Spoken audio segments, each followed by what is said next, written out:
न मेरो लागि म त गाडा त म भोटे हाल्न जान्ने जान्न म त त्यस्तो भनेर हुन्न नि जान्न रानीको सोलो दिए पनि यति रानीको सोलो दिए पनि यति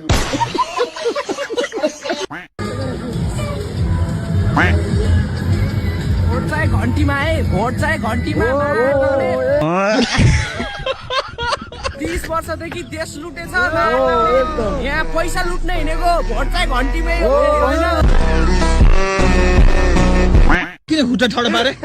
अर्केको माटो ज्यान जाला खुट्टाले टेकिने उहाँलाई हातले टेकेर हिँडे यो पालि कसलाई भोट हाल्ने यसपालि त हाम्रो नयाँ पार्टी हो सिधै कुरो माटो माटो होइन अब यो चाहिँ त्यो अब के हो यो हल्लाउने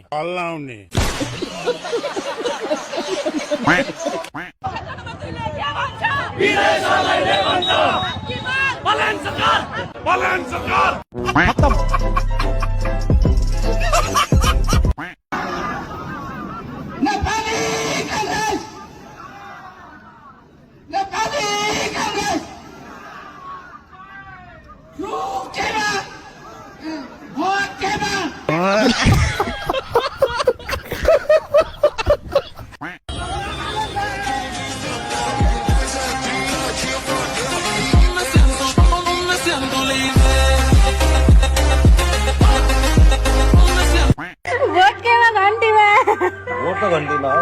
भागत देखा जाएगा भोट केमा रुखमा के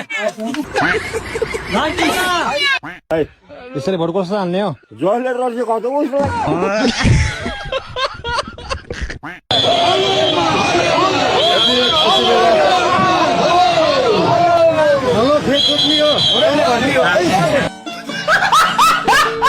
अंकल नमस्कार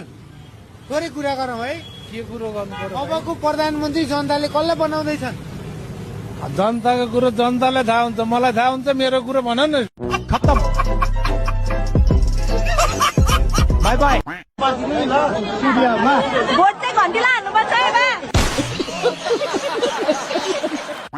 देश विदेशबाट धेरै गाली आउँछ म्याग्लिनलाई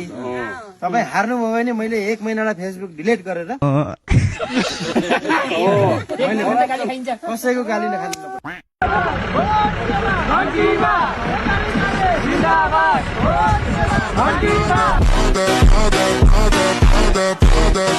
ए बाबु कहाँ छ रे यो घन्टी म त देख्दिनँ है यहाँ छ क्या आमाई ए यहाँ रहेछ औ यो छाप लाउने कहाँ हो एमालेको कार्ड राख्न रहेछ सूर्यको उहाँ बङ्गलादेशको प्रधानमन्त्री भागेर बङ्गलादेशबाट भारत गएकी थिइन् हाम्रो प्रधानमन्त्री भागेर बालुवाटारबाट सुपारीटार गए सुपारीटार भनेको मकवानपुरको प्यारेको भोट केमा भाइ ठ्याक्कै मनमा के छ ल भोट केमा भोट त घन्टीमै हो नि घन्टीमा हो अनि जबरजस्ती लाउनला हो यो अब यसो हल्का साइड बिजनेस तेरो बुवामीले भोट कहाँ हाल्न भनेको छस् घन्टीमा घन्टीमा घन्टीको नेता को रे बेलुन के गरे भने केपीओलीले जित्न सक्छन् अब केपीओलीले जित्नलाई हजुर पुनर्जन्म लिनुपर्छ पुनर्जन्म लिनुपर्छ